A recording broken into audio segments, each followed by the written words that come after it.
salvestama. Nii, recording in progress, nii et Jaanika laseme ka sisse. mõni tuttav nimi on meil ka siin lisaks veel, nii et aga jah, tere tulemast kõigile, kes on kenasti jõudnud ja jõuavad tasapisi, nii et ma loodan, et enne kella 6 on kõik sisse loginud, kes on tahtnud osaleda, nii et siis saame siit, aga ma juba tasapisi hakkasin pihta, nii et kahe sõnaga endast rääkisin, aga ma ei hakka selle peale hetkel aega kulutama.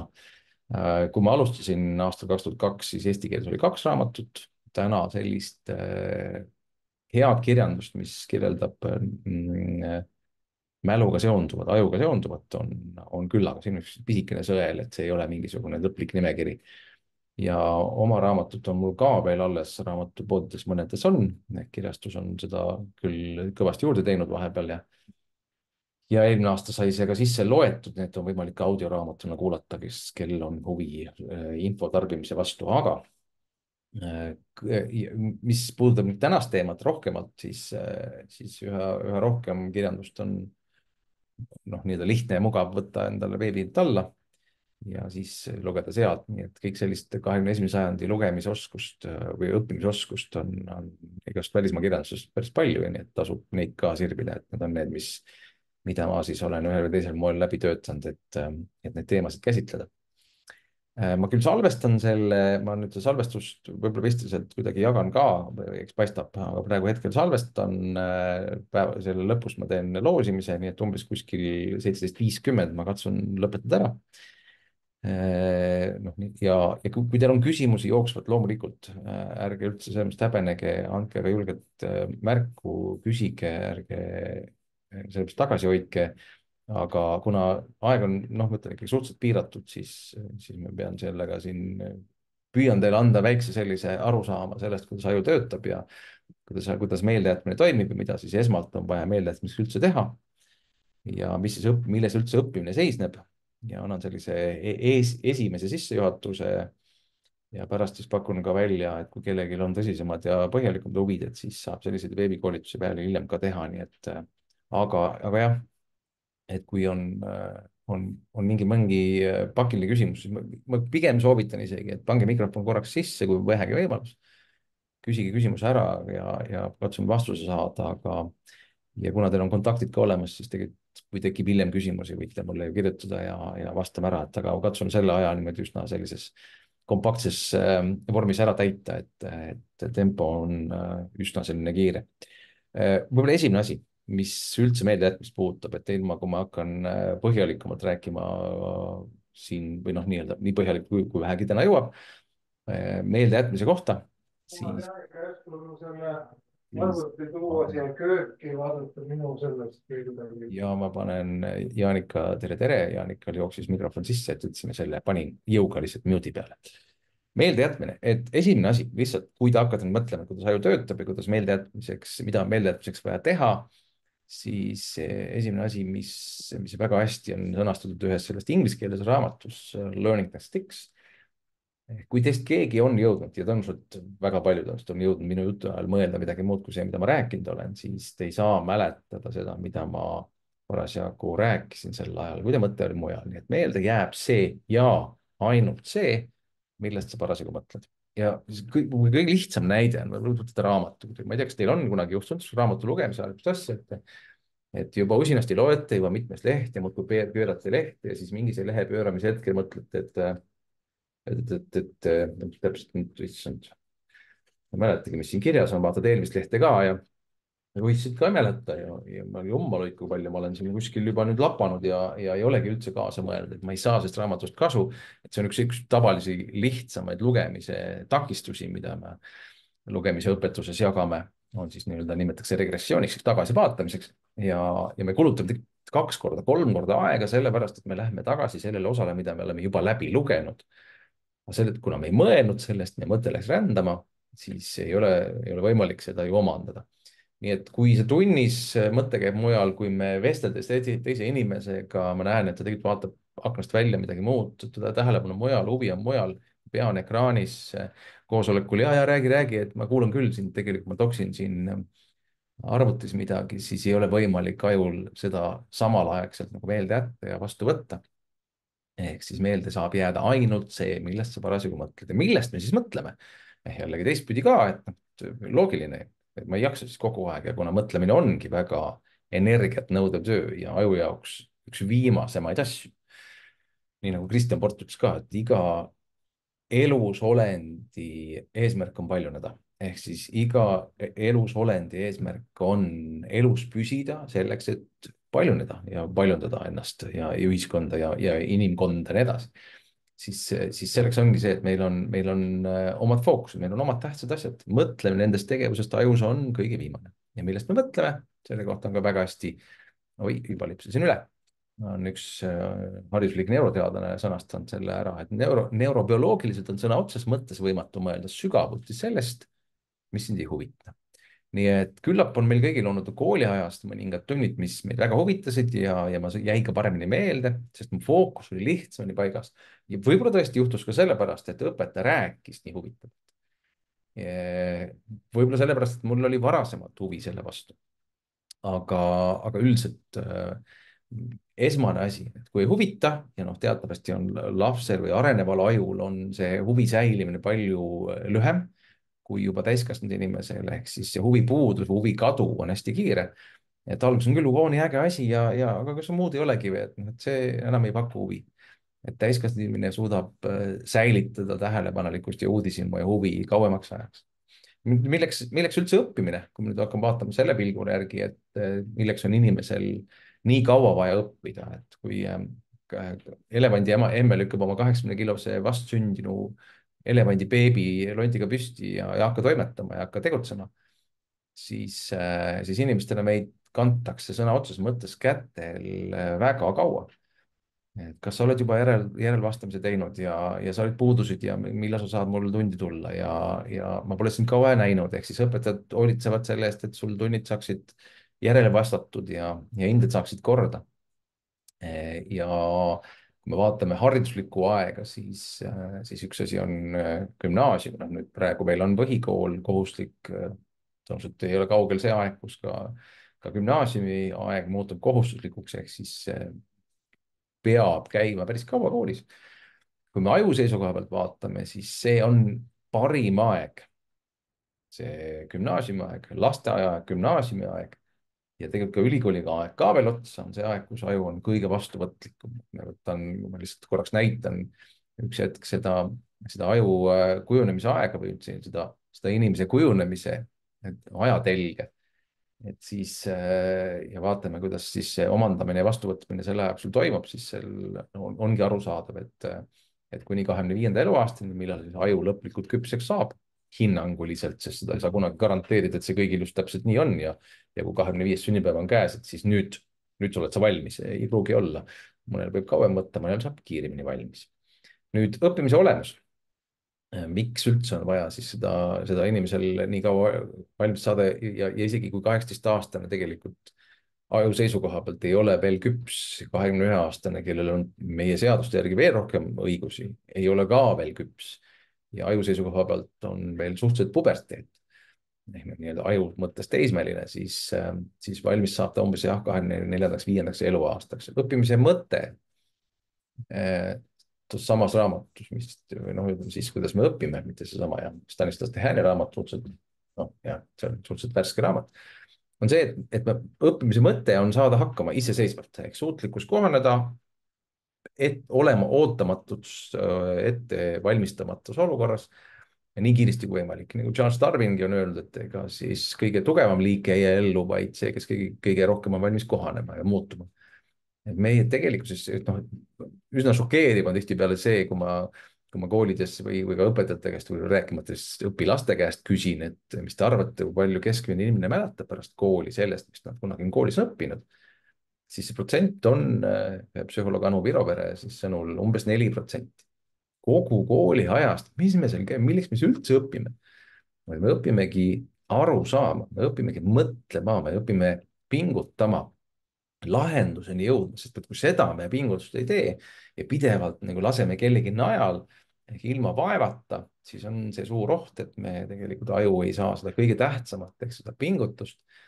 ja selle pingutus tagabki selle, et asjad jäävad meelde. et kui nüüd natukene seletada seda õppimise protsessi ajus, et mis on siis kõige õigem õppimine, ja noh, ma küll kahjuks teie nimede järgi või ei tea, kui vanad te olete, aga mõni tuttav nimi ütleb mulle enam-vähem täpselt ka teadmised, kui vana keegi on. aga üldiselt jah, siin võib teie seas võib olla kooliealisi, teie seas võib olla ülikoolist ja võib-olla ka elukoolist on ju, ja väärikate ülikoolist, siis meis kõigis on. selles mõttes ka see tänane aeg teie jaoks on tegelikult hästi tore, kui hakkate mõtlema, et te võtsite selle tunnikese enda jaoks, kasutate seda väärtuslikku aega.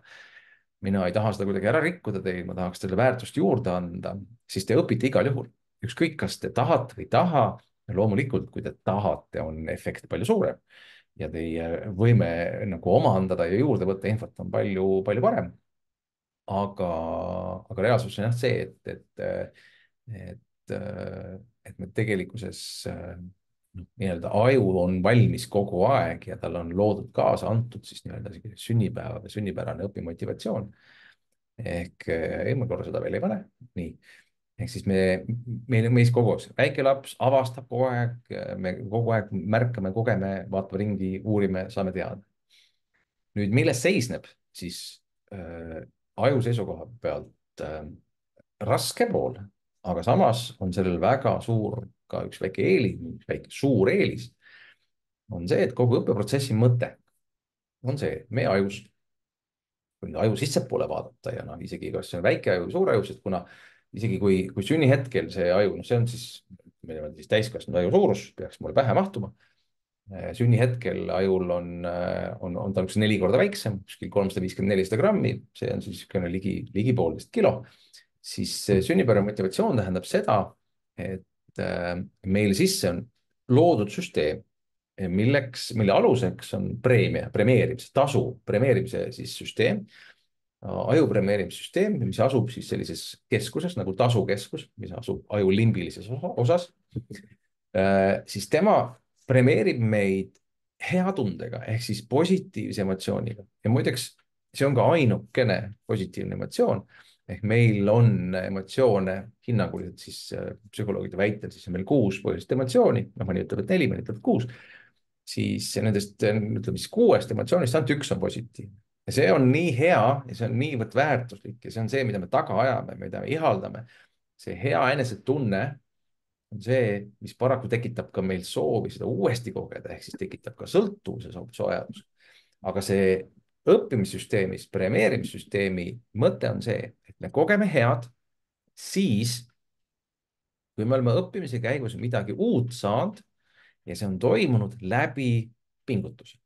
on pidanud vaeva nägema, on pidanud sellest lahendusest läbi murdma, saan aru.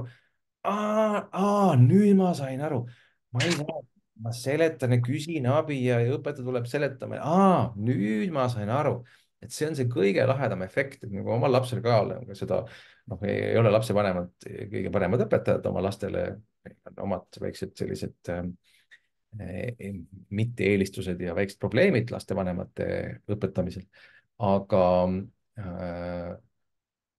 ma olen oma lapsel ka mitu kordanud seda või nii-öelda rõhutanud seda, et kui ma talle õpetan ja seletan ja püüan arusaadavaks teha midagi, ikka ei saa aru, nutab juba. siis, kui ükskord tuleb see, nüüd ma sain aru, see on see hetk, nüüd, kus sa nägid vaeva ja mis kogu selle pingutuse teeb rõõmsaks või noh, nii-öelda lohutavaks, ma ei tea, kas ta nüüd rõõmsaks teeb, aga lohutavaks teeb selle protsessi, et see pingutus on ainult 1 kord. ehk kui sa said aru, noh, sama asi, kui laps ütles, nüüd ma sain aru, siis ma rohkem, et ta ei vaja minu abi enam. ma ei pea talle rohkem seletama, sest nüüd on tema ajus loodud see muster. ja kuhu see energia kulub, et miks meil on siis nii suur vaev sellega, et me peame miks ma pean vaeva nägema, siis just see, et kuna aju töötab seoste abil, ajul on võrgustikud ehk siis neuronite vahel tekivad ühendused, sünapsid hakkavad omavahel siis infot jagama ja me saame aru. ehk nüüd hakkab tekkima, nüüd ma saan aru, ja nüüd on loogika. ehk tekkis sinna niisugune jada. ja selle jada tekitamine on kõige kulukam, aga kui see jada on tekitatud sinna ehk nende neuronite vahel on ühendus olemas, siis seda mööda käia ja edasi liikuda on uuesti juba lihtne. ehk kui ma olen kuskil esimest korda, ma ei tea, lähen reisi peale, uus hotell, me ei saa ööd ja mõtlesin ära, kus see liftid on, kus kohas see söögikoht on, kus ma randa saan. teisel päeval on kõik lihtne. siit, näe, sinna tuleb minna, see, kõik on käepärast. Ajul on juba kõik lihtne. Ehk siis see pingutus peab olema ja pingutus ongi see väärtus, mis tegelikult loobki selle õppimise oskuse. Kui mõelda, kus maailmas me täna elame, et mis on see, mis meie ümber toimib ja mis moel me ka tihtipeale kahjuks ka oma lapsi aitame, jutumärkides on see, et me anname neile võimaluse ilma pingutamata saada uut infot, mis tekitab neis hea emotsiooni, see oli äge, see on nii põnev, see on huvitav. Ja neid maailma suuri kontserne, rääkimata väiksematest, kes töötavad selle nimel, et saada meid selle ekraani külge korraks ja selle konksu otsa, neid on tohutult palju. Kogu tänane maailm on tegelikult tähelepanumaailm, kogu meie majandus on tähelepanumajandus, iga asutuse eesmärk on ja ka minul oli tegelikult oli ju eesmärk see, et ma saan teid mitte konksu otsa, vaid saan teid märkama, saan teid huvi tekitama sellele, et tulge osalege, saate äkki mõne mõtte kaasa. Ja siis vaatame edasi, kas sellest on kasu ja kui palju kasu ja mis selle teadmisega te peale hakkate, eks siis, mis te siit täna siit kaasa võtate.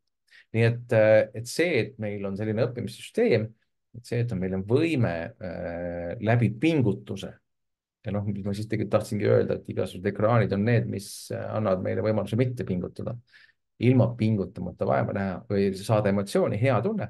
Ja nüüd, kui inimene saab hea tunde ilma pingutamata, siis aju ei ole rumal. Aju ei näe mingit põhjust vaeva näha, vaid ta hea meelega kasutab seda võimalust, eriti need, kellel ei ole veel oma käitumise ja oma toimimise kohta kontrolli, siis see areneval ajul, kasvaval ajul on palju raskem vastu seista ahvatlustele. Täiskasvanud inimene, kes on kasvanud, ei ole kasvanud telefon käe küljes ja võib-olla kasvasime ajal ka, kus telefon oli seina küljes üldse, käis kettaga ringi ja nii edasi, sai ainult helistada, sai sõnumit saata. Et siis see meie võime täiskasvanud inimestena on lihtsam sellele vastu hakata. Nüüd tänu sellele õppimise võimele, et me oma keha, meie aju annab meile hea emotsiooni, kui me midagi omandasime, õppisime, saime hakkama, tegin ära, jess, sain nüüd ise lõpetasin ära selle ülesande, näed, tegingi ära ja ma olin esimene ka. Et see on see emotsioon, mida me vajame õppimiseks ja seda treenides, seda harjutades me saamegi kohe kiiremaks ja kiiremaks, kiiremaks. Et tänu sellele üldse inimkond on põllunud ja me oleme oma selle võimega siis DNA-d ja pärilikkusega edasi andnud. Õnneks oleme tegelikult selle homo sapiens aja jooksul edasi saanud või kätte saanud peamiselt ikkagi ainult selle parema poole, parema kogemuse, sest need, kes olid rumalamad ja nõrgemad, need õnneks ei jõudnud oma DNA-d edasi anda. Nii et see on, jah, me oleme reeglina, saame tugevaid pooli. Nüüd jälle, kui mõtled seda maailma, kus me täna elame, siis DNA annab väga palju edasi, annab ka neid asju edasi, mida võib-olla me ei tahaks saada. Aga noh, mis sa sinna teed? Nüüd, mis on õppimise puhul emotsioonide rollil veel? Juba emotsioonidest mainisin, emotsioonidest rääkisin ja kuna täna see õppimise ja mälu ja õppimise sellise vahekorra või seose teema käsitlus on väike, siis ma mainisin, et on üks positiivne emotsioon ja ülejäänud on negatiivsed emotsioonid, siis ma pean ka nendest natuke rääkima, et täpsustaks siis selle ka ära. Mulle hästi meeldib see seletus, et saaksite lihtsalt emotsioonist ja tunnetest õigesti aru, et tunne ei ole emotsioon. Tundeid võib olla meil väga erinevaid ja nende loetelu võib olla väga pikk. Emotsioonide loeteluks on meil siis jah, siis 4 või 6, kuidas siis keegi neid sõnastab, aga nende emotsioonide puhul on hästi oluline õppimises on roll emotsioonidele hästi suur. Kui ma jõuan, siis ma räägin ka ära selle, et kus siis, millal need emotsioonid käiku tulevad. Aga selguse mõttes jällegi, et meie õppimise jaoks on meil vaja positiivset emotsiooni selleks, et tahaksime rohkem pingutada ja tahaksime edasi õppida. Ja kui ma sain hakkama, siis ma olen nõus järgmine kord ka pingutama. Jah, me teeme, oleme valmis rohkem tahtma teha, et see on see motivatsiooni pool, on see rõõmutunne, eks. Meil on veel emotsioonid ja ka negatiivsed emotsioonid on õppimisega just hästi olulised. Joe Bowler, tema raamat, mul on siin arvuti all kõrgenduseks. Piirideta mõistuse raamatus on ka väga hästi toodud õppimise võtmed, et mis on õppimise puhul hästi oluline. Aga mis meil siis, mis jällegi, mis takistab meil teistpidi, et emotsioon on reeglina see, mis võtab energia endale ehk emotsiooni seletus, ingliskeelne tähendus mulle hästi meeldib, see on siis energy motion, emotsioon ehk energia liikumine ja vot, mis ongi aju ülesanne siis emotsioonide tagajärjel ümber korraldada energiavarustus meie kehas. Emotsioonidel on ellujäämiseks hästi oluline roll. Rõõm tekitab meil soovi uuesti pingutada, tahame paremaid otsuseid teha, annab naudingu, see on see tasu keskusest tulev dopamiinilaks, mis me saame. Hirm koondab energia ümber, annab tugevamatele lihastesse rohkem jõudu, et me jaksaksime joosta või kaitsta või võidelda või põgeneda. Et ta siis koondab energia ümber jällegi ebavajalikest, antud hetkel põgenemiseks või võitluseks ebavajalikest energiakulust võetakse energia ära ja suunatakse siis tugevamatesse. Ja see on jälle hormoonide töö, eks hormoonid, emotsioonid panevad tööle hormoonid. Emotsioonidele nimetatakse siis ka samamoodi viha ja kurbus tuli ka juba ette, las ta siis tuli. Ehk viha, kui õppimine läheb vihale, kui õpetaja läheb vihale, kui miski protsessis läheb vihale, siis õppimine on kohe pärsitud, eks. Ma ei saa nagu samal ajal, nii et kui emotsioon on asunud tööle, ehk siis hakkab hormoone tootma, siis see võtab nii palju energiat, et meil ei jää seda lihtsalt mõtlemiseks ja mõtlemine asub aju kõige kaugemas osas, ajukoores. Mõtlemis või siis töötluskeskused on siis ajukoores. Ma näitan korraks aju altpoolt ka, siin paistavad need valged laigud, noh, nii hästi kui halvasti siit näha on, aga ja siin neid täppe ja laike on erinevad kohast. Ehk siis info siseneb nendest valkedest osadest erinevate meelte kaudu, siis ta jõuab sügavusse, aju keskusesse, hipokampusesse.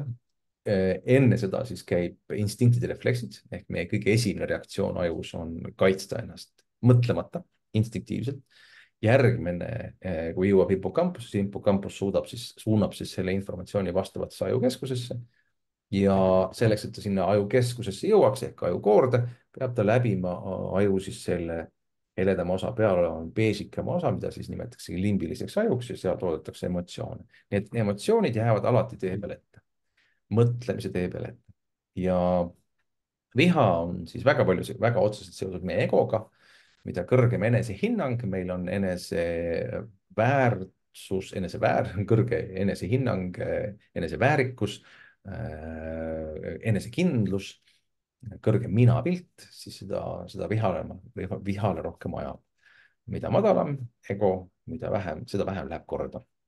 Ehk siis see on ebaõiglus. Mis ta ütles, kust on niimoodi? Jällegi, kui viha on õppeprotsessis, mis iganes moel, see ärritab mind, siis ei ole võimalik õppeprotsessis toimuda. Kurbus on ootamatu ilmajäämine, ehk siis ma ei ole selleks kunagi valmis, mis minuga tegelikult juhtub. Ehk kui inimene on looduse poolt egoist, siis on ta ka paratamatu optimist.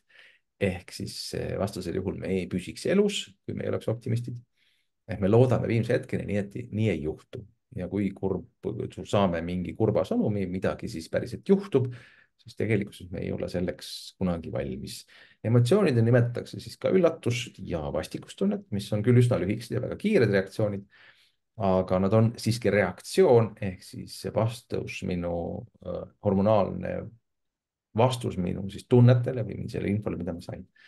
Ja nüüd küsimus, mul ei küsi selleks, et teie käest vastuseid oodata ja ei pea selle peale hetkel kulutama aega ja vaeva, aga lihtsalt mõtteküsimus, mis te peaksite mõtlema, et milline nendest emotsioonidest kõige kauem inimest segab ja kui ma hakkan mõtlema õppimises, et mul on vaja õppida, milline emotsioon kestab kõige kauem, mis segab minu mõtlemist kõige rohkem, siis ma panen ühe niisuguse graafiku, kus on emotsioonide ja tunnete nüüd, te saaksite aru, et emotsioonidel lisaks on ka päris palju tundeid ja see ka ei ole mitte mingi lõplik nimekiri või lõplik loetelu. Siis emotsioonidest, kui vaatate seda graafikut, siis te näete seda, Miia ei vaata siis sõidu ajal seda graafikut, on ju. Et siis kõige kaugem, kõige kõrgem, see on siis Y-telje peal on siis minutid, on kurbus, nii et inimene on millestki ilma jäänud, millest midagi kaotanud, millegagi ta ei tea, kuidas hakkama saada, siis selles hetkes teda õppima panna ja mõtlema panna ja arutlema panna on väga raske. Kes arvas, et viha kestab päris kaua, siis ka väga mööda ei pannud, kuigi ta kestab poole vähem kui kurbus. Siis siiski viha on ebaõiglus, on see meie hinnangu, meie arusaamiste vastu. Õnneks on rõõm ka ikkagi veidi kõrgema pulgaga kui seal mõned teised, siis need lootusetused ja meeleheited ja ärevused ja pettumused ja rahulolud ja kadedused. ja kui me vaatame siis nüüd nende emotsioonide reas, siis me jõuame sinna füüsilise viha ehk raevuni, mis kestab õnneks suhteliselt lühikest aegu. üllatus on ka suhteliselt lühikene, kõige lühemad on siis hirm ja vastikustunne ehk vastikusest saame hästi kiiresti lahti. ehk siis mõte on see, uue jutu mõte on see, et emotsioonid mängivad väga suurt rolli selleks, et me aju üldse oleks suuteline kaasa mõtlema, seda pingutust tegema, millest ma siis alguses rääkisin õppeprotsessis või õppimise mõttes. ehk siis see, et ma see vaeva näen, on kohe seotud emotsiooniga. ma ei ole valmis seda vaeva nägema, kui ma ei, kui mul lihtsalt emotsioonid ei lase seda teha. ja õppimise puhul nüüd veel, mis on siis selle õppimise puhul hästi oluline, on niisugused emotsioonidega seotus, on see, mida mulle hästi meeldis kunagi umbes paarkümmend aastat tagasi, psühholoog Mare Bork ütles sellise hea lause, et õppimine on garanteeritud siis, kui see tekitab elamuse.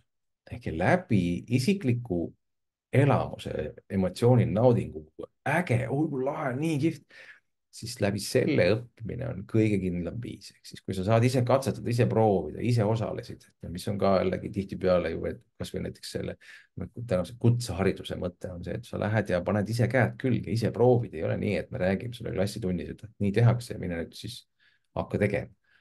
ehk siis kõige kindlam viis õpitut omandada on siis, kui see tekitab emotsiooni. ja siis ma aastaid hiljem, ma seda mõnda aega ei kasutanud, seda tema mõtet, siis ma kuulasin ühte TED konverentsi ja sealt kuulsin ühe sellise suurepärase esineja nagu Rita Pierson, üks 40 aasta staažiga Ameerika üks õpetaja.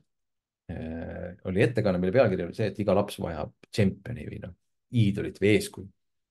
ja siis tema ütles sellise lause, mille peale õpetajad saalis reeglina kõik kaasa noogutavad. lapsed ei õpi, kui neile õpetaja ei meeldi. ja siin alati tuleks seda lauset laiendada, et kui on tegemist õpetaja ja õpilasega, ükskõik, kas selleks on lapsevanem ja laps või on vanem vend ja noorem vend või on see vanem kolleeg, kes õpetab nooremat kolleegi, ükskõik kus iganes hetkes ei teki protsess, kus on õppimine. ja kui selle õpilasele on see midagi häirivat, on see emotsioon, on see käitumine, on see suhtlus, on see mis iganes muster seal on, häirib meid, siis seda õppimist on väga raske nagu tekkida. ehk lapsed ei õpi, kui neile õpetaja ei meeldi. ja siis ma alati õpetajatele ütlen ka seda, et ma täiesti saan aru ja ma kujutan ette, et õpetajal olla 24, 18 või 12 lapse jaoks, kõigi jaoks ühtemoodi väga tore ja meeldiv, on väga raske. aga võib-olla äkki soovitaks alustada sellest, et prooviks kõigepealt üldse mitte olla ebameeldiv. ja võib-olla siis läheb juba paremaks. et ka niimoodi vahest õpetajad, me kindlasti on meil endal ka oma kooliajast kogemused, kus meie õpetaja oli kohe see, et kohe kartsime ja mingi hirm oli. milline on siis edukas õppimine, et kui me vaatame, mis siis kõige paremini meelde jääb, siis kindlam viis, samas Stanislas Dehaene raamatus on, kuidas me õpime, on inimesel, mulle hästi meeldib ka see Anthony Robbinsi üks ütlus, Ameerika juhtimiskuru, et inimene ei ole loomult laisk, vaid tema eesmärk on jõuetu. vot õppimise puhul on ka hästi oluline, et me õpime üksnes siis hästi, kui ma saan aru, miks mul seda vaja on, mida ma teen selle teadmisega. ja vot see on see koht, mida ma ka õpetajate käest koolides küsin, et kas on mõni õpilane kunagi teie käest küsinud, õpetaja, miks me seda õpime? oo jaa, muidugi kogu aeg, iga päev küsitakse. siin on see hästi oluline, kui laps ei saa aru, miks tema, mis see talle annab, see õppimine, selle asja õppimine, see, et temal on vaja või koolil üldse on vaja või kooliprogramm näeb välja selline, see ei ole minu jaoks mingisugune vastus. miks mul on seda vaja? vaata, kui me täiskasvanuna õpime ja me tegelikult ei ole enda jaoks mõelnud välja, kui mina näiteks õppisin raamatupidamist, siis me esimesel kursusel mõtlesime ka, et meil oli selline õppeaine nagu tööstusharude tehnoloogia. käisime mingit katlate tööstustes vaatamas, kus katlad töötavad, milleks me õpime niisuguseid asju. aga tegelikult tagantjärgi oleks siis keegi seletanud, aga tagantjärgi saad aru, et see oli see mõtlemisoskuse arendamine, et sa õpid laiemalt mõtlema, sa hakkad nagu, mõtled kaasa, sa püüad lahendada, sa pead aru saada ja ega me ju, kui me 4% koolis õpitust mäletame, siis ei ole ju eesmärk teadmisi nii palju kaasa võtta, kui seda oskust teadmisteni jõuda, oskust lahendust leida. Et üks asi on endal selge eesmärk ja teine, ja no vot spordimaailm on selles mõttes hästi hea, et spordis on see eesmärgistamine ja sellele pühendamine nagu palju, palju mõõdetavam ja palju kuidagi igapäevasem, et selle nimel tehakse trennis trenni tööd, et siis võistlustel särada ja jõuda tulemusele. Nüüd, kui mõelda kogu õppimist või üldse kui sellist, et kui me vaatame, mis siis meeldejätmiseks on vaja, kuidas aju töötab ja mul need 3 postitust, mis ma siis õppimise kohta tegin, kui keegi juhtus neid siis vaatama, võib-olla sattusite, võib-olla mitte. Siis need olidki tegelikult needsamad 3, millest igast ühest ma siis õppimise kontekstis rääkisin. Et kogu meeldejätmine, ükskõik kumba pidi, et jällegi, et tõenäoliselt on suurem osa, ma eeldan, et suurem osa on selleks, et kuidas jätta ise meelde, kuidas ma saaksin rohkem mäletada, mul on õppida vaja eksamiks, kuidas jätta meelde, mida ma selleks tegema pean. Siis täpselt sama protsess toimub ka siis ja tõenäoliselt on meil kõigil mingil hetkel vaja olla ise rohkem meelde jäävad. Kas ma saadan mingi müügipakkumise, kas ma räägin kellegiga ja ma tahan, et ta mäletaks, kas me teeme koosoleku ja järgmisel koosolekul keegi ei mäleta, et sellest oleks räägitud. Et noh, mida siis selleks tegema peab ja kui ma teen reklaami, ma tahan, et seda märgataks ja ostetaks neid tooteid. Et meeldejätmise protsessil on 3 osa. Need on need, mis on minuga 22 aastat kaasas käinud, et ma olen näinud, need toimivad ja püsivad siiamaani täpselt samasugusena. Ehk siis meie esimene ülesanne on see jälle, millele sa tähelepanu pöörad, mida sa märkad. Mäletate seda päris ühte esimesi tsitaate. Meelde jääb see, millest sa mõtled. Te kõik olete minu jutu ajal jõudnud mõelda millestki muust. Ja see on mõnes mõttes hirmutav. Ehk siis koolitajal või esinejal on, kui sa tead, et enamus sind ei kuula, mingil hetkel vaatavad aknast välja või teged millegi muuga, siis tundub, et ma räägin seinaga. Mis ma siin ikka siis räägin. Aga see on paratamatu, et kuna teid on päris palju, siis ja märkan ka, et umbes pooled registreeritust ei ole jõudnud ikkagi kohale. Et jõudsid registreerida küll, aga näed, sellest piisas, et saada siis osaleja endale osalemiseks võimalus anda. Aga noh, inimestel tuleb ikka asju. Meeldejätmise protsessi teine osa ehk kõige esimene see, saada tähelepanu, märgata, olla ise keskendunud, tähelepanelik. Mis tavaliselt mul on siis iga selle osa kohta vähe põhjalikum seletus. No, täna kahjuks ei jõua, et aeg on armutu, aga et selleks, et meelde jääks, siis fookus, tähelepanu, ehk siis nii, kui on sul segada ümberringi ja lihtsalt igaks juhuks ütlen teile, mitte igaks juhuks, vaid ma ütlengi kohe ära ka, ehk mis on tähelepanu puhul 3 asja, mida peab arvestama. Annan väikse sellise boonuse, et selle meeldejätmise protsessi 3 osast siis esimeseks tähelepanuks on hea teada seda, et esiteks puhtalt sellepärast, et meie aju esmaülesanne on hoida meid elus, siis ta peab märkama seda, mis on uut. Ehk nii kui teie silmapiirile või teie meeltesse satub mingi uus informatsioon, siis te lõpetate selle vanaga tegelemise ja noh, kui te, mis on siin, kes on autoroolis, kes on kuskil olukorras, kus teie ümber toimub veel midagi ja te ei saa nagu rahulikult kaasa mõelda, siis teie ajul on kogu aeg see valmidus märgata seda, mis on antud keskkonnast juba uuemat, mis on põnevamat. Ja see on ainult selleks, et meie aju ülesanne on meid hoida elus. Nii lihtne see ongi, polegi rohkemat vaja siin seletada. Kui see uudsus, mis mu aju saab, on see midagi lendas vastu akent või kuskil nagises midagi või tuli mul mingi piiks või mingi teadaanne. Meie tänases maailmas, kui hakata mõtlema, kui palju meie ümber on segavaid häirivaid asju. Ja selles suhtes, no jällegi populaarsed need vaikuse kabiinid, no need Sileni omad või kelle omad iganes, need on selles mõttes väga mõistlikud, et ma lähengi sinna ja ma saan vabastada oma aju segavatest häirijatest, mida ta igal juhul tahab teha.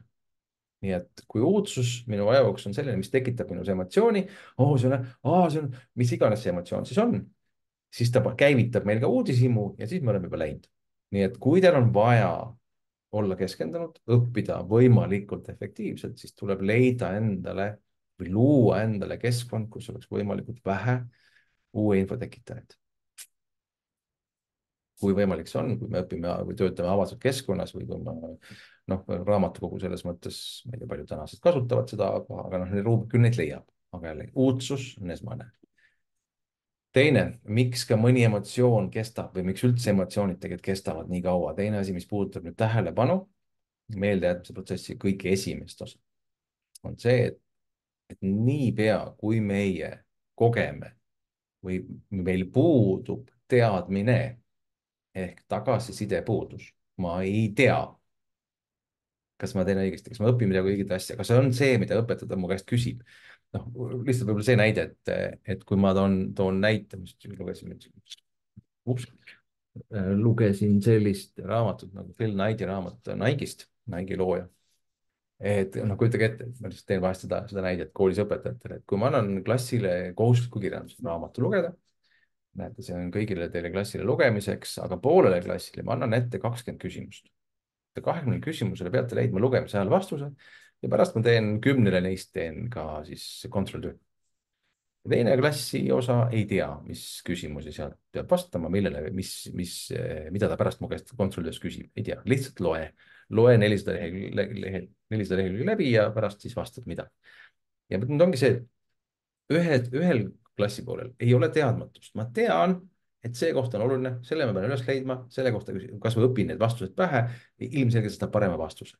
20 küsimust teile raamatu peal on tegelikult ka üsna suur juba valik, mida õpetaja on teinud, et mul tekiks ülevaade kogu raamatust. sest igal juhul ma ju lugemise ajal unustan ja kaotan informatsiooni. nii et need, kes ei tea, mida oodatakse, kes on teadmatuses, need üritavad lugeda mitu korda, näevad rohkem vaeva, kirjutavad, töötavad rohkem läbi või siis loevad lihtsalt läbi ja loodavad, et äkki mäletan. nii et teadmatus, noh ja mis iganes moel see teadmatus meil kellelgi on, et miks ta ei räägi, miks ta ei ütle, miks ta ei helista, miks ta ei vasta, miks ma veel ei tea. Need on need kõige suuremad häirijad, et häireid on palju igasuguseid, aga kõige hullem inimese jaoks ja vot emotsioonid on väga tihti need, mis tekitavad meis neid miks emotsioonid ja kurbus näiteks on väga tugev teadmatuse emotsioon, ma ei tea, mis saab, ma ei tea, kus ma hakkama saan ja seepärast ta kestab nii kaua. kurva inimesele midagi õpetada on peaaegu et võimatu, sest et tema aju ei ole vastuvõtlik, ta ei saa sellest aru. ja kolmas tähelepanu seonduvalt, et me väga kogu aeg seostame seda füüsilise kehaga ja me saame aru, et kui keha on väsinud, siis ta ei jaksa. kui keha on väsinud, siis ta ei jaksa aju jaoks energiat toota. aju vajab väga suures hulgas just selle pingutuse tekitamiseks, ta vajab väga palju energiat. aga kui meie keha on väsinud, siis ei ole võimalik ajul tööd teha, nii et me peame alati arvestama sellega, et iga mõttetöö nõuab ka pingutuse taha pausi. ja etteruttavalt võin öelda siis selle noh, nii-öelda parimal juhul, tegelikult on see parimal juhul, meie keskendumisvõime on umbes 15-18 minutit. see on see, kus ma suudan asja juures olla, kaasa mõelda, pea töötab ja siis tegelikult saab juba selline esmane energia otsa. ja siis ma vaatan kella, siis ma vaatan aknast välja, siis ma vaatan, palju mul lugeda on, ehk mul tegelikult tähelepanu läheb korraks ära, läheb lappama, tahab korraks puhkust saada. ehk meie sellised tööportsud, noh ja vahest küsitakse ka, et kas koolis siis see 45 minutit, ei, see ei ole mingi paha aeg, no 1,5 tundi või 75 minutit koolitundi ei ole ka üldse vale, vaid see peab toimuma portsude kaupa. et õpetaja räägib 10-15 minutit teemast ja siis me arutleme, siis me paneme neid lahendama, siis me teeme midagi koos. aga et see ei ole nii, et me paneme järjest 45 minutit ja nüüd minge koju, hakake siis lahendama. et see vastuvõtuvõime ja noh, rääkimata sellest, et areneval ajul on see vastuvõtuvõime veel lühem. see on siis niisugune lihtne rusikareegel, et areneva aju tähelepanuvõime on siis nii mitu minutit, kui vana ta on. ja üle 15 minuti ei pea see siis meil kellelgi vastu. nii et tähelepanu kohta, kui me meeldejätmise protsessist veel juba natuke siis rääkisin, siis tähelepanu kohta nüüd siis ehk on teil meeles, et esimene oli siis uudsus, teine oli teadmatus ja kolmas on paus. ehk aju on kohe suunatud uudsusele, võtab kohe tähelepanu ära. kui ei tea, mis selle vastu aitab, teada saamine, teadmatuse vastu aitab teada saamine. ja kolmas on see, et andke oma ajule aega ja õppimise käigus eriti tehke pigem tihedamini pause, sest aju lihtsalt ei koormata üle ja tal ei ole võimeline seda infot läbi töötlema ja siin mustriteks looma. ja vot teine ongi siis nüüd need mustrid, ehk siis aju töötab ainult võrgustikena. Väiksel lapsel võrgustikke vähem, mida varem me hakkame tekitama seoseid, ehk siis mingil hetkel on lihtsalt seos on seos, ma ei tea, miks see nii on, ma ei saa aru ja nii öeldi, nii on. millegipärast matemaatikas tehakse asju nii, tehakse nii, noh, kordustabel on selline, siis on nii, noh, ma ei hakka seal vaidlema, eks. Ja mida rohkem saame teadmist, seda rohkem hakkame nende asjade vahel looma neid seoseid ja mustreid ehk inimese aju töötab ainult, kui te võtate kasvõi praegu, kui te olete kodus või kus iganes te praegu olete, siis teie aju võtab sellest keskkonnast, kus te olete, minimaalselt vastu uut informatsiooni, ülejäänud on kõik teie varasemast peas juba mälestuses olemas, te teate, et uks on seal, aken on seal, arvutiekraan on seal, inimesed on seal, see on juba nii-öelda sellega aju enam ei tegele uue informatsiooni töötlust. ehk me peame nii nagu Helen Lotman, ma soovitan jällegi, kui vähegi kellelgi on selline podcast'ide kuulamise sellist harjumust siis või võimalust, siis ööülikoolis on üks väga hea lugu Helen Lotman, Eesti filmioperaator on siis tema räägib oma siis kujunemisest ja tema hästi põnevalt kirjeldab lahti, aga tema ütles ka, et tema kooli ajal ta ei saanud aru, kui ta aru ei saanud, siis meelde ei jäänud. see on mingi asi, sa pidid lihtsalt pähe tuupima selle. vot see ongi siis see kolmas tegelikult, millega on võimalik ka asju meelde jätta. lihtsalt tuubi, nii nagu jaksad. korda ja korda ja korda ja küll siis ükskord meelde jääb. kordustabel on puhas kordamine. sul ei olegi rohkem vaja, kui kordame ja järgmine tund kordame ja lõpuks on kõigil meeles. Aga et oleks lihtsam meelde jätta, et see ajul oleks nagu nii-öelda võimalik pärast üles leida nende samade mustrite abil, et sa hakkad nii nagu suured mälumängurid ja suured nii-öelda targad, kes nad tuletavad, ega nendel ei olegi seda, et nad teavad kõiki asju, vot see ongi see oskus läbi seoste, läbi arusaamiste nagu tuletada, see ei ole, see on see, siis järelikult küllap on see ja paraku no ma olen juba selle tunnikese lõpupoole peal, sest kell on juba 3:36 läbi, 12 minutit on jäänud kella 6-ni. et aga lepime niimoodi kokku, et ma räägin selle poole ka ära. räägin ühe slaidi või 2 slaidi veel ja siis ma lihtsalt annan sellise lõpuresümee. ja nüüd, kui kellelgi tekib küsimus, kui kellelgi on võimalus, tahtmine, siis meil on siin ju 10-15 minutit ikkagi natukene vestlemiseks aega, küsige, arutlege. kui on soov midagi teada saada, siis seda ikka saab, aga jällegi arusaamiseks ma ei hakka väga põhjalikult rääkima, et tegelikult siis noh, ma siin lubasin loosida välja raamatu ja nüüd ma pean vaatama, et kuidas ma siis loosin, et mismoodi ma seda teen, aga vaatan, mõtlen välja. siis selle pildi peal on nüüd nagu inimese arengu etapid. ma panin siia juba ühe joone juurde, punane joon, ehk siis seal on 10-aastased tsüklid, esimene on 5 aastat, viimane on siis nii palju, kui antakse, nii palju kui on. ja see punane joon siis näitab inimese aju vastuvõtuvõimet ehk kuidas ta loob neid ajus uusi struktuure, neid samuseid mustreid tekitab, kui palju seda neuronite vahel loob uusi sünapseid ja neid mõtlemismustreid, mida me peamiselt tegelikult selles teises tulbas 5–14 meile siis kõige rohkem külge jäävad, meid õpetatakse mõtlema, käituma, suhtlema, iseendast mõtlema, arvutama, lahendama, need kõik on erinevad mustrid, see, kuidas toas käitutakse, kuidas võõrväljas käitutakse, noh, need kõik on mingid mustrid, mis meid tegelikult õpetavad ja nende põhjal me hakkame tasapisi iseseisvuma, et meie täiskasvanustumine sellises kolmandas etapis 15–24, see siis käib sellisel moel, et me õpime kogu aeg nende tugevamate väljakujunenud mustrite abil, me hakkame iseennast nüüd selles maailmas kohandama ja kehtestama ja mõtestama ja kuskil 24.–25. eluaastaks me saame siis valmis. Kui te aga nüüd vaatate seda, ma panen siis tegelikult teise joone veel siia juurde. ja see teine joon siis näitab, nii, tuli. Siis kui punane joon on see, mis läheb kogu aeg raskemaks ehk läheb aeglasemaks, meie info hulk kogu aeg kasvab, seetõttu meil iga uue informatsiooni meeldejätmine võtab rohkem aega. Nüüd, kui see beeži joont vaadata, siis see näitab energiakulu.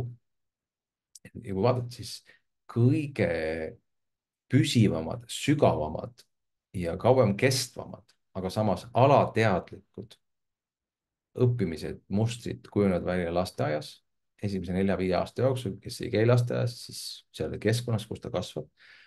see on see, kus aju vastuvõtuvõime on meeletu. sama Stanislas Dehaene raamatus toob nii palju neid näiteid, kuidas tänapäeva ajuteadus on avastanud seda, kui võimekad on need ühekuuse lapse aju emakeele omandamise võime, noh, kõik see on tegelikult on täitsa hämmastav, mis kõik tasapisi kaob. kui ta selle aja jooksul ära ei õpi, ära ei kasuta, siis kahjuks kaob ära, nii nagu ka emakeele omandamise võime. Ja energiakulu või vaev selleks on väikelapsel no, märkamatu. See käib nii lihtsalt, et mulle alati meeldib tuua see võrdlus, et kui sa vaatad mingi mudilaskoori, kunagi ei laula noodist, keegi ei vaata, okei, nad ei saa noodist aru ka, aga no, ei vaata kasvõi sõnu või midagi ei vaata, eks jääb meelde. Lihtsalt jääb pähe, lauldakse paar korda läbi ja kõik lapsed mäletavad. Vaatad segakoori, kuigi noodid ees, no, mingi vanemad koorid, lihtsalt ma ei mäleta, ma ei suuda meelde jätta. Suudad küll, kui sa tööd sellega teed. Ja nüüd, kui vaadata, kus siis need kõverad kokku jooksevad, siis ongi see kuskil 25. eluaastaks, mis on sinnamaani on ideaalne aeg õppida. Nüüd kindlasti võib tekkida küsimus, aga elukestev õpe, no mis ma siis, kui ma ülikooli lõpetasin ära ja nüüd ei ole 3 aastat midagi õppinud, et kas ma siis olen nüüd, mis nüüd siis saab, et siis ma nagu panen täiega, ei jaksa üldse enam õppida. Kui sa hoiad neid õppimise mustreid kogu aeg aktiivsena, ehk siis lõpetasid ülikooli ära, teed magistri ära, loed, harid ennast, kogu aeg tunned raamatust huvi, arutled, hoiad oma aju aktiivsena, siis loomulikult see õppimisvõime püsib palju aktiivsem. Kui sa jätad aga suure lünga sinna vahele ja mõtled, et ma siin 20 aastat ei ole midagi teinud, nüüd võiks hakata midagi õppima, siis ongi raske. Ei saa mitte midagi teha ja ongi palju vaevalisem ja palju rohkem näeme vaeva, et midagi teha, aga no nii see inimese aju ja elu on kahjuks loodud. Tahaks ainult peatuda nüüd viimaseks minutiks sellest, et ma selle eelneva jätan rääkimata, et kui tähtis on tegelikult teadmatus, aga jällegi, kui mõtleme ka õpetamise mõttes või õppimise mõttes, kui oluline on, Carol Dweckil on niisugune raamat nagu mõtteviis, siis seal on nagu väga lihtsalt seletatud seda, et jällegi, kui me anname ise tagasisidet, kui me ise oleme kas või õpetaja rollis või kui me küsime tagasisidet, siis me vajame alati nii positiivset kui negatiivset. Aga kui me tahame, et edu oleks võimalikult hea, siis peaks alati soovitama, nii et tagasisidestama või siis teada andma mitte või innustama mitte andekust, vaid pingutust. Kui sa andekust muudkui nii-öelda kiidad inimest, oi, sul andekus, kui hästi sa oskad, siis tegelikult, kui sa annad talle raskema ülesande, siis ta ei saa hakkama, ta loobub, ta lööb käega, ta pettub, ta ei taha teha ja noh, et sest ta ei olegi enam andekas, ta ei olegi enam parim, siiamaani terve elu ma olen number 1 ja nüüd järsku. aga kui sa oled kasvanud, nii nagu Raul Rebane ütleb ka, et Eesti olümpiavõitjad tulevad maalt, sest nad on pidanud rohkem pingutama, vaeva nägema, siin linnas tuleb mõni esimesse trenni täisvarustusega, mida sa pingutad, sul pole vaja pingutada, sul on ju kõik olemas. Teine näeb niisugust vaeva, et midagi saada, kes on harjunud pingutama, siis ta on ka nõus rohkem pingutama ja ta leiab, et see on äge, see on nagu lahe, ma saan uusi strateegiaid proovida või see ongi. Ehk siis, kuulge, mina ei tea, kuidas teil see aeg on läinud, aga minul on kuidagi täiesti kadunud see aeg, kus see nüüd niimoodi otsa sai. Et teile lubatud tunnikene on lihtsalt lennanud käest ära, ei ole ma saanud teiega siin ei teste teha ega ka mingisuguseid muid katsetusi teha. Aga ma luban tohi lubadusi anda. Et mul olid need väiksed postitused seal õppimisest lähemalt, ehk siis ma teen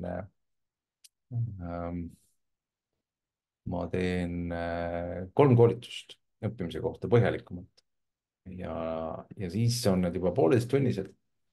Esimene on samast ettevalmistusest, mis on õppimise puhul ääretult oluline, sest tegelikult meie tulemus sõltub sellest, kuidas sa oled ennast valmis seadnud, kui palju sa oma fookust suudad seadistada, kas või sama see eeltöö, raamatute valmispanek, kõik see pool.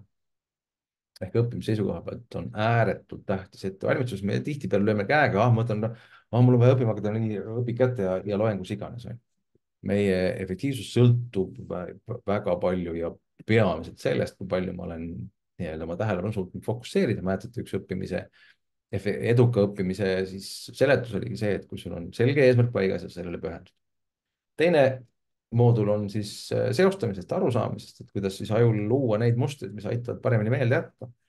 et selleks on erinevaid tehnikaid, nippe, nõuandeid ja viimane on siis see, et kuidas siis see kinnistamine ja kordamine käib. et 3 erinevat teemat ja kuna teie olete täna siin ennast mitte ainult registreerinud, vaid ka tulnud kohale, siis et kui teid huvitab ainult üks teema, palun väga, ise teate, millised te valite, tahate ainult kinnistamisest või tahate ainult siis sellest näiteks ettevalmistusest või tähelepanust või seostamisest, tahate 2, siis on 69 €, kui on kõike 3 tahaks, tundub, et kui on vaja, siis on vaja, siis teen, et siis on 89 € ja miks see Sipsiku pilt seal on? No see on ju kõige tähtsam, see on parool.